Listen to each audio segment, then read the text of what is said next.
Hey everyone, today we've got Rob Kropp here, and today Rob is going to be talking about how to maneuver your way through the current climate, how to really compress your business through this really difficult period, and then expand on the outside of that. Now this is a trade specific, Rob is a trade coach, so trades coach and builders. So we want to make sure that if you're outside of the trade industry, listen to this and get some gemstones from it, because usually when you look from the outside in and you hear how different industries are doing certain things, that's where innovation is born.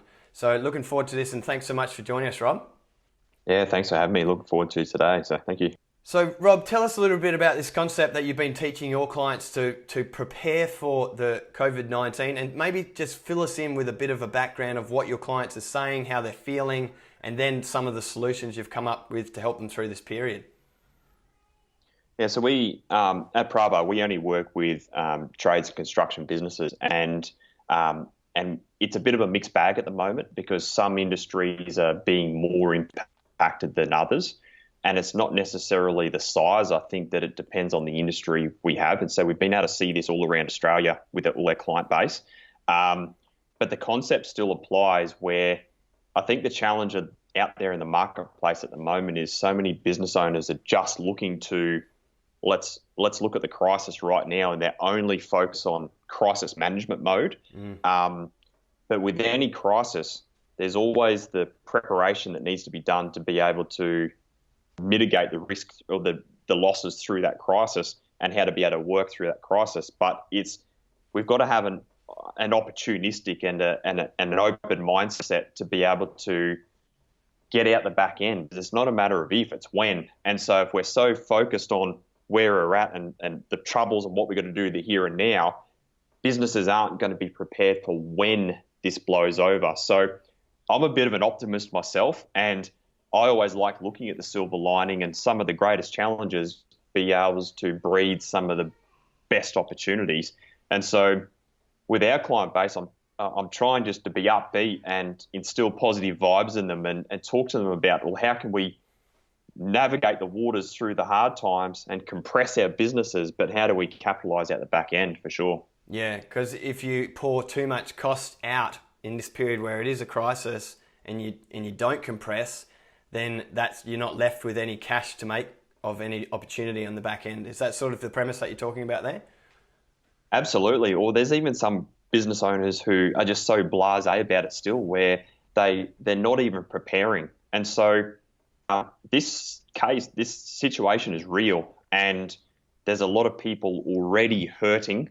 And for those people who don't have a plan, they're going to hurt even more, because this is a health crisis, but it's very much turning into an economic crisis. And some industries like retail and food and beverage are just being absolutely decimated.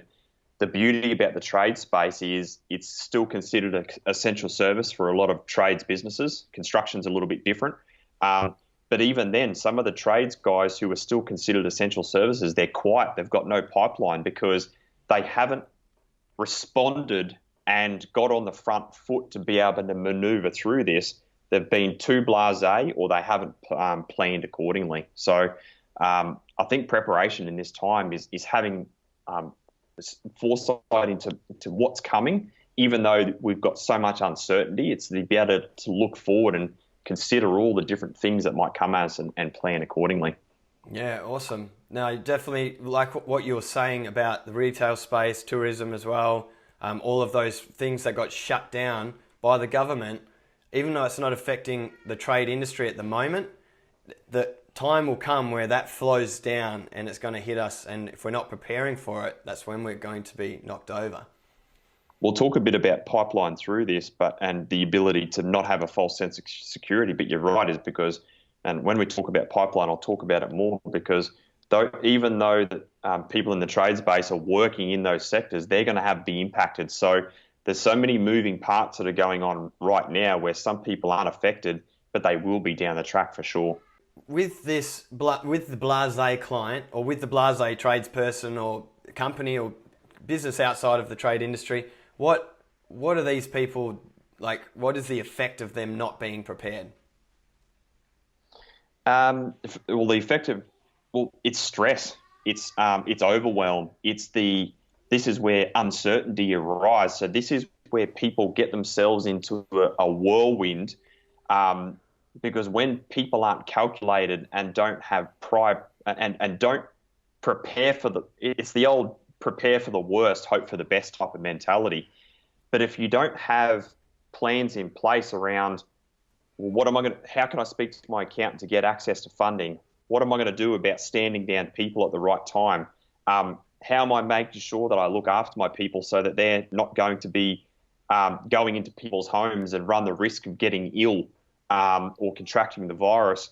And then from a business point of view, making sure that you've actually on top of your numbers and your finances and looking forward with your pipeline to be able to be prepared to know when to scale down and weather the storm, and then when to be able to scale back up again at the right time. So planning right now is about getting on the front foot to be able to kind of, even though we're all in uncharted territory, it's about grabbing all these little bits of information of what you're doing great to be able to then go, right, how does this apply to me? But how do I get on the front foot and prepare to be able to move through this as best as possible?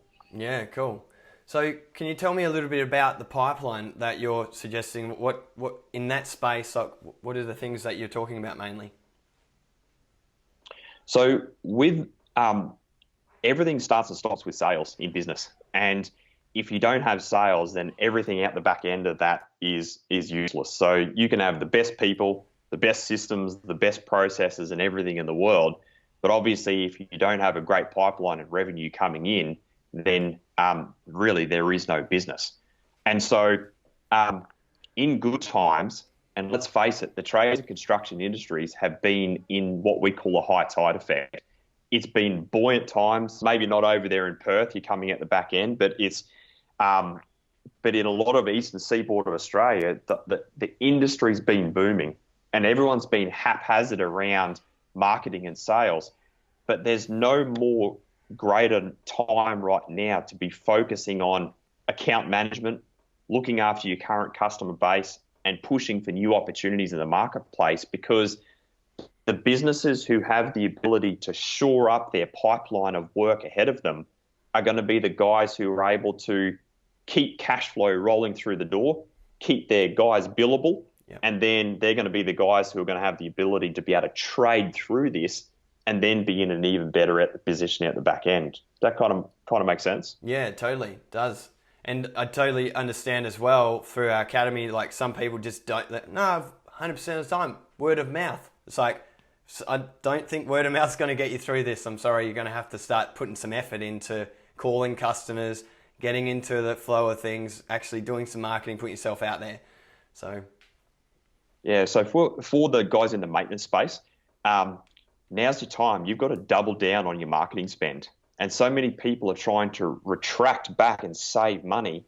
But if you're in the domestic space, you need to be doing Facebook and Google AdWords around, or whatever your platform is, to be able to let the customers know that you're open for business and that you can come in there and fix faulty light switches or block sewers or block pipes or burst water, whatever it is. Like, you've got to market yourself to be and potentially change your message around that to let people know that you're available. If you're in the maintenance space in strata and all those types of things, it's about getting on the front foot to them, doing email blasts out of your CRM to let you know that you're open for business and these are the measures we're taking, and getting on the front foot to your strata managers or real estate agents saying, this is what we're doing, this is how we're tackling it, how can I help, what do you need? It's like now is more than ever to be able to be speaking to current customers and future customers to let them know you're open for business and there to be able to support them. Yeah, 100% agree with that message. That's the same message I'm putting out. I think it's so important that we're having conversations, and not just work conversations with our clients, but how are you going? Are you safe? Have you got sick yet? Like those, demonstrating that you care about your customer is so important. And so many people don't send a message that says, how are you? Like, it's just such a gold little message that you can send to someone. Absolutely. And now's more important than ever than quality of workmanship and reliability and turning up on time and doing a great job and following up with a great invoice and being there to serve them as a customer, because the people, if you do a shit job now, then that's going to leave a bad taste in the mouth of either that domestic customer or in the strata commercial space or whatever it is. And if you don't turn up to be able to be reliable now in a crisis, they will wipe you. And then that opens the door for someone to be able to get on as a approved customer in that space. So for the guys in maintenance and girls, now more than ever, you've got to stand up and lead and be present in front of your customers, because if you're not there, these are the businesses who are going to dominate out the back end of this, who have got great service and good customer service for sure. A little bit about the project guys. They've got to secure contracts and they've got to get deposits. And more importantly, if we go down to shutdown or whatever it is, it's so important that it's probably coming. We don't know. But now it's more important to secure contracts and get paid deposits. Even though you've been maybe reluctant to do that in the past, push the envelope on it, because if you get a contract signed and deposit paid, even if we go into shutdown, that work's going to be available for you at the back end. So what you can then do is secure pipeline for the next couple of months, and hopefully that's going to set you up to be able to then expand, get you guys back on board, and bang, off we go, and we all take off from there. Yeah, I'd love to, on that point, so I'd love to hear your thoughts around the stimulus package item on the relief for financially struggling businesses. So that's the one where once the business is served, 21 days, it's extended out 6 months. Do you feel builders will be using this to their advantage in the trade and construction space? And if so, how can we protect ourselves from that? Yeah, it's going to be a tough one. I think that a lot of people are going to be holding on to their cash, and now more than ever is getting invoices out straight away and having a really good debt follow-up system. And because so many trades businesses, construction businesses we see are poor at invoicing and they're poor at following up. But now more than ever, it's tightening your terms and tightening your payment terms and minimizing the exposure that a lot of people have in terms of bad debts. So the more that you can tighten that in and be all over it, follow-ups, do statements, do phone calls, all that type of stuff, the more that you can be over that in terms of debtor management, you're going to minimize the risk of having to write off bad debts, which is just going to further compound the problem. Yeah, cool. What about a word around continuing trade with someone that's not paying for the larger projects? Yeah, it's a tough one. You've got to be empathetic in this time, but you've also got to minimize your risk. And if they're not paying, it might mean that they're experiencing some financial hard times. And this is where you've got to negotiate. And it might get to the point in time where you've got to stop doing some work for them, even though you've got contracts in place. But this is where you as an owner have to be smart here, because if they're not paying you for work you've already done and they're expecting you to keep doing more without showing some good faith that they're going to keep paying, you've got to be careful that you don't expose your own risk by just continuing to do more work and never get paid for it in the end of the day.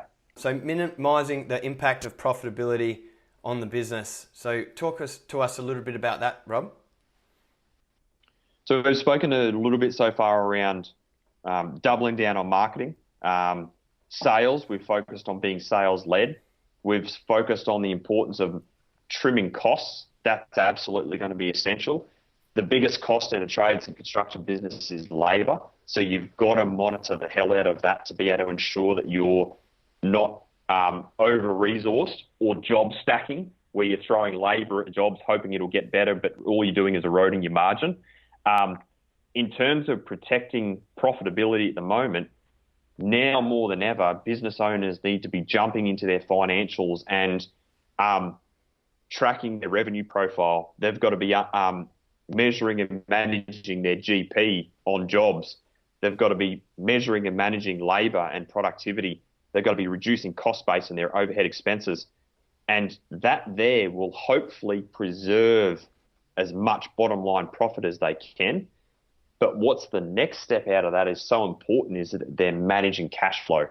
And so if the listeners don't have it already, they need cash flow forecasting in place. And I'm a massive advocate of having it in place where it doesn't fix your cash flow, but what it does is help you look forward rather than just looking backwards on what's happened.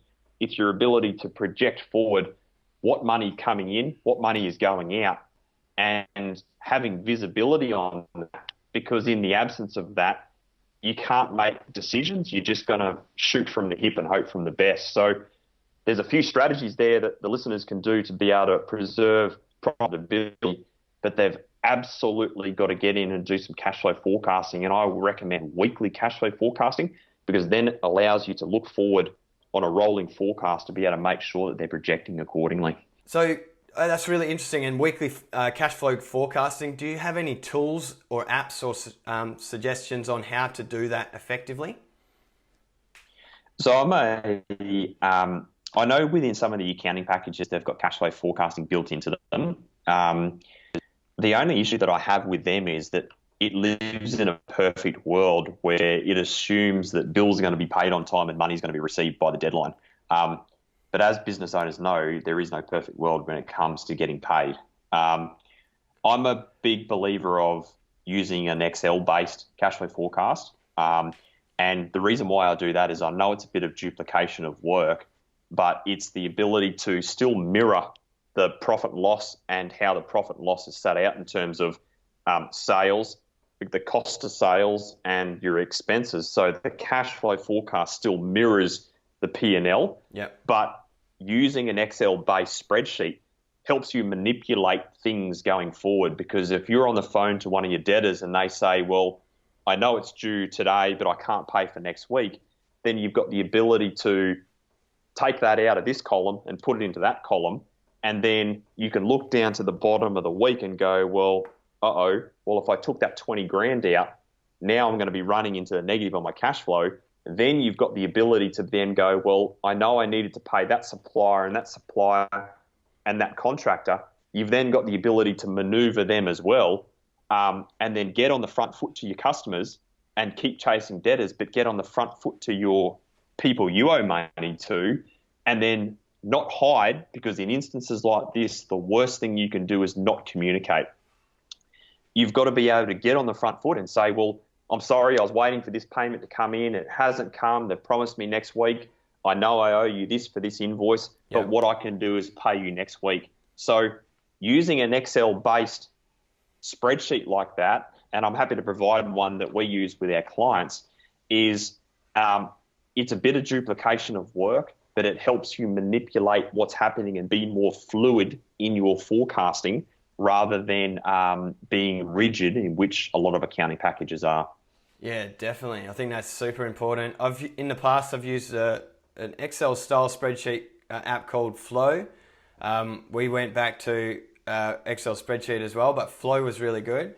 It's just at the time I was trying to train up someone to use it, and they were really good at Excel, so we reverted back. So it might be something that people want to check out. You do have the ability to move things around in that as well, and push your previous month's figures across into the next column and forecast out like that. But yeah, so important to be able to call your customers first and let them know I won't be able to pay on time. Is that okay? They'll probably be, pretty happy about that you called them rather than just not paying them. Absolutely. And I think what's really important is this isn't just something that your bookkeepers should be doing. Like with our clients, we say that it's okay for your bookkeeper to or accounts person to be able to help put data in, because it is a data entry type of thing. But for the owner, like, it's your cash. You've got to sit there every single week to be able to go, okay, what happened last week? What's happening this week? What's happening in the next couple of weeks? Am I forecasting this out correctly? Not just rely on your bookkeeper or accounts person to say, hey, we're going to be okay. And then you get there and it's like, oh shit, I've run out of cash. Like, it's so, now more than ever, the owner has to get their hands dirty, not to do the data entry, but to analyze what's happening in their cash position so that they're informed, they've got data, and they can make strategic decisions going forward, not just run blindly going forward each week. You know, that's what drives so much stress is when you don't know. Have you ever had your accounts unreconciled or something for like 2 weeks and it's just like, what? Like, where are we?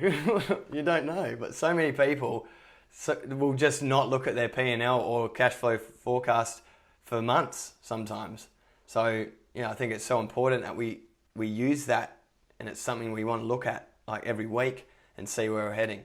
So really good points there. Correct. So when it comes to minimizing the impact of profitability, what are some things that we need to look at through the P&L to see if we can, like, how do we make those decisions? Let's take that out. Let's take that out. Well, a great way to doing it is looking through your bank account and looking for common things that, like, it's the easiest way. And that's just an easy plug the hole in the bucket kind of thing where you can just look through your bank account, see what are all the things that you're spending, and look for unnecessary discretionary spending, not only in the business, but your personal life as well.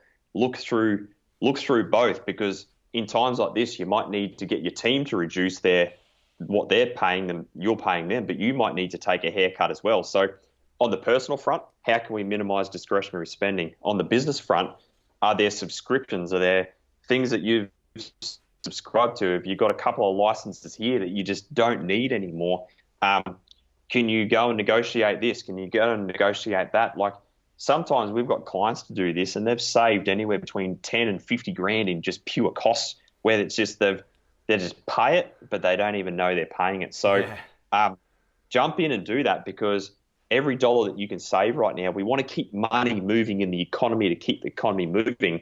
But if you can just reduce your overheads a little bit, it's going to make it a hell of a lot better for business owners to be able to keep trading through. So with from the pipeline, you wanted to talk about protecting core business. So when we protect our core business, what are some of the things that we want to do to make sure that we are safe and secure as a business? I think one of the most important things at the moment is knowing your numbers and acting accordingly. You probably see it in the academy where you see business owners, they don't measure productivity, they don't measure their labor properly, they don't track it, and they don't keep an eye on their materials and doing their job costing of materials and labor. And a lot of business owners they've grown and they've become pretty fat and lazy and sloppy in their management of their business. And in times like this, we can't afford to have big, fat, lazy businesses. We need to become really lean and mean and have visibility on a pipeline of what's happening so that we've got the ability to respond accordingly and trim costs at the right time. Now, no one ever wants to let go anyone from their team, but we've got to accept in times like this that there's got to be those businesses who have to make the tough decisions to reduce overheads at appropriate times. Because if you hold on for people for too long, you might do that out of good faith, trying to be looking after Bob or Mary or Sue or Tom. But if you look after people for too long, it can be the detriment of the whole business rather than just unfortunately letting one or two people go. And so in times like this, like, letting people go is never a good time and you feel shit as a business owner. But what's more important is that the owner takes a frugal approach in terms of their expenses, and they should be looking for opportunities right now to minimize unnecessary spending. So they can do that by going through their profit and loss and seeing, are there subscriptions? Do you need to be paying for this? Do I need to be paying for that? Is this a luxury? Is that a luxury? So looking at trimming that cost base down, but also knowing when the right time, and I'm not an industrial relations or HR person to be able to give the specific advice around how to stand people down or what leave or leave without pay. I can't give that advice, but it's about getting the right advice at the right time to be able to, if your revenue profile is reducing, you've got to trim your overhead costs accordingly so you can scale right down, trade through, and then have the ability to expand out the back end where appropriate. Yeah, I've said this in another session with another expert, but I think it's relevant to talk about it right now. There's an opportunity and a strategy around, if, for example, if you have 5 tradespeople or 5 staff members and they're on $40 an hour, you can talk to them all about, let's try and keep our team together. Let's drop our wages down to $30 an hour for a short period of time, like you said. And then once we come out the back end and we can trade safely again and we know we're out in the clear again, we'll put it back up. But what you do is you compress, instead of firing someone to save $40 an hour, you're actually compressing the wages for the same effect, but actually a $10 saving per hour as well when you've got 5. So just strategies like that, we've got to think creatively around that, and there's an opportunity there. As long as it's above the award, we still want to pay above the award, but it's also an agreement within your team to come up with solutions like that, where everyone's on the same side and we're all working together to get through this. Well, as you know, is like you run a trades business, it's hard to find good people. And the last thing that you want to do is lose your greatest asset, which is your people. No one wants to lose their greatest asset because it takes so much time and energy and money to be able to find, train and retain great people and build a great culture within the business. Absolutely. It's hard work. It's the hardest thing any business owner has to face. And so if you can keep your core group of people together and keep a core customer base and keep a core group of people together, and if you can hold strong on those core things within your business and trade through this, then you're going to be much stronger at the back end, because if you don't be smart here, it'll be like, well, I'll have to punt him and I'll have to get rid of that person and get rid of that person. You come back to nothing and then you've got to start again. So in times like this, we've got to protect our core base, which is our customers and our people, but we've got to be smart about it so we don't just destroy our business in the meantime. Yeah. On that point, like, really good point, man. And on that point as well, if we were to let go one of our key members and then, 4 weeks later, they've gone off and got another job somewhere, somehow, like probably way oversupply of electricians or your type of trade that you've got, or any business at the moment. But you've let them go, and 4 weeks later, all of a sudden, things just change, and we couldn't predict it. We can't predict it, but things change and it's positive again, and you're so busy and now you're overwhelmed because you can't keep up with the work, and you have to hire someone that's not suited for the job. You have to train them again, like you said, high risk profile. It costs a lot of money to train someone. So yeah, really good point there, Rob. Because you've got to remember, and this is the positive message that I want to be able to give the listeners, is when we get through this, guess what? All those buildings need to be built. Construction still needs to go ahead. People are still going to need block drains unblocked. They need light switches done. I believe that the construction industry is going to weather the storm probably the best out of this, because yes, it might hurt if we go in it like we are going in a downturn, if we have to go in especially a lockdown. But even if we do, if we have that 2 week or 3 week window, guess what? Most people complain they don't have time to work on their business. Now they've just got 2 to 3 weeks to work on their business.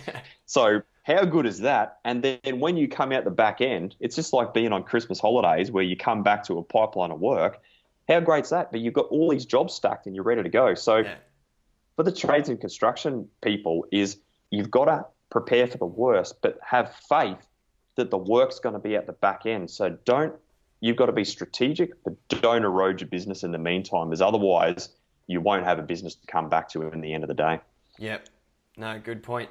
Another thing on that as well is with people, everyone cutting costs right now. Everyone's trying to save. No one's going out for dinners, lunches, all this sort of stuff. Guess what's happening? If they've got a job, their bank account's growing. They're getting more money. They're getting an abundance of money. And so by the time this all blows over, and hopefully it's sooner rather than later, they'll have extra money. So when they call you up and say, ready to go ahead with that job, and actually, can we get all those extra things done as well while you're here? Because they've got the money. So that's the sort of opportunities that are going to come off the back end of that, and we've got to be prepared for that, like you're talking about, ready to expand back out the other end quickly. But even the people in the hospitality space, like, I love good food and good wine, and I love going to cafes. Like, it's only been a couple of days we can't go, but I'm itching to go and sit in a cafe and have a good breakfast. Like, it's like, as soon as we open it up again, everyone's just going to go out there and do that. So it doesn't matter if you're in the trade space or whatever it is. Like, people are going to want to get out because it's like cabin fever. Like, people are in cabin fever, so they're going to want to go and socialize. So we just got to keep that hope and that positive vibe. But there's going to be something good come out of this. Yeah. No, what you should be doing is getting some trade people into your cafe right now and expanding the space. No, so that people can fit in there after this is all over.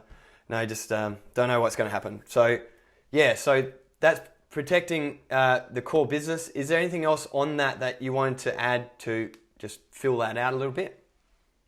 Or you feel like we've covered a little bit about a little bit. I'll go back to that and pipeline around your core business. Is we've got to be careful that a lot of trades and construction businesses aren't living in a false economy at the moment. And what I mean by that is, someone will go, I spoke to one of our clients actually the other day. He does electrical work in the commercial space, doing fit out for hospitality businesses. Oh. And I said, mate, how you going at the moment? Good. You busy? Oh, mate, we're flat chat. And I said, okay. And I said, oh, he's like, yeah, we got heaps of projects on.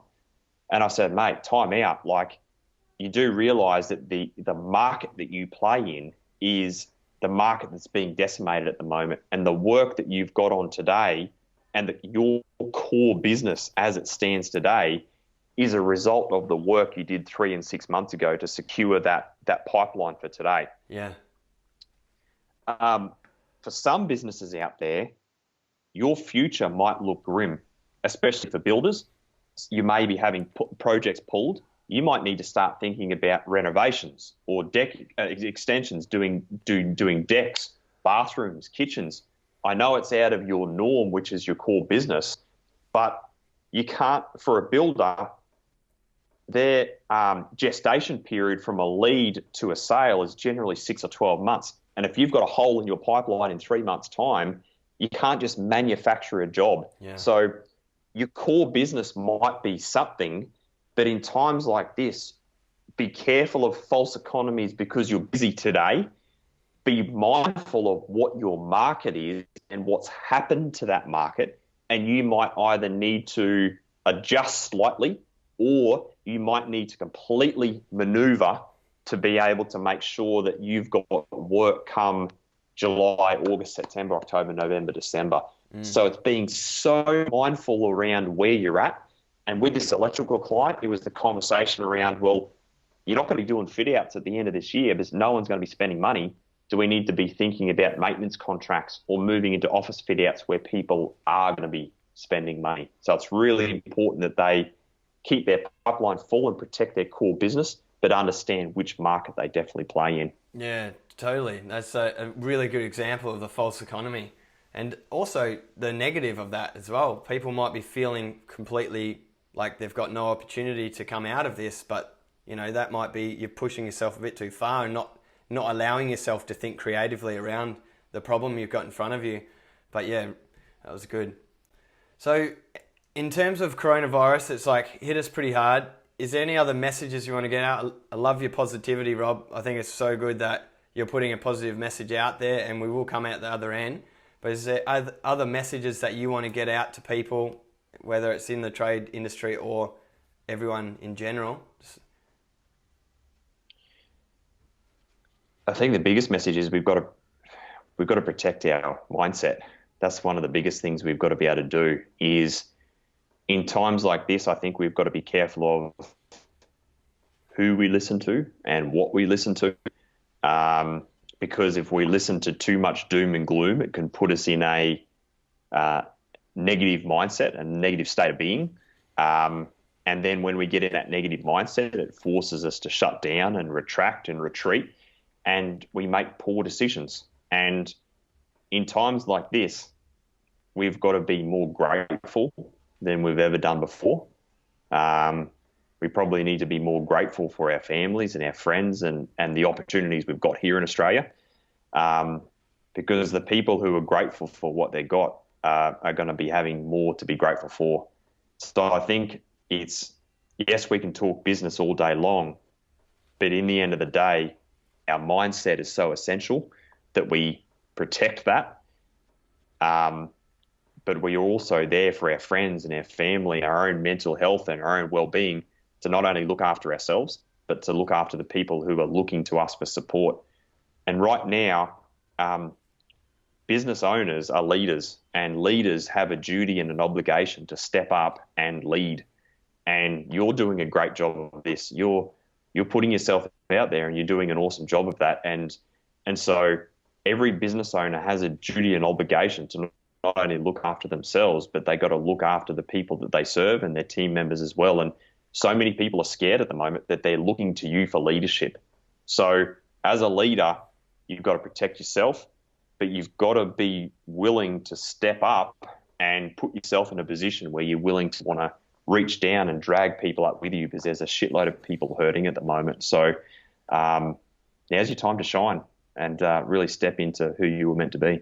Yeah, everyone has an opportunity to give back and help. It doesn't matter how long you've been in business, you can help others around you just by moral support, saying we're in it together, collaborating, thinking of different ideas and talking it out. There's always an opportunity to share knowledge. And I think that's what we have to be doing across all industries right now, and coming together as a nation and not fighting over fucking toilet paper in the supermarket.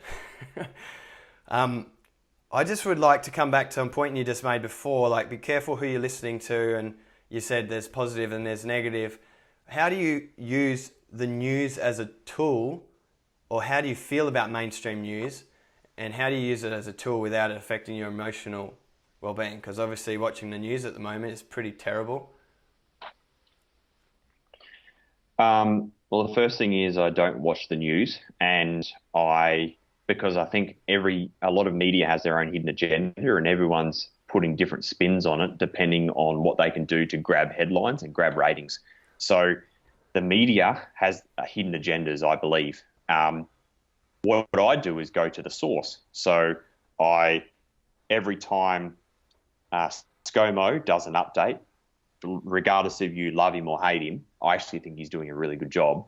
I watch for his updates. Now I'm in Victoria, so I look for updates from Daniel Andrews, who's the Premier. And then I also look to the health advice.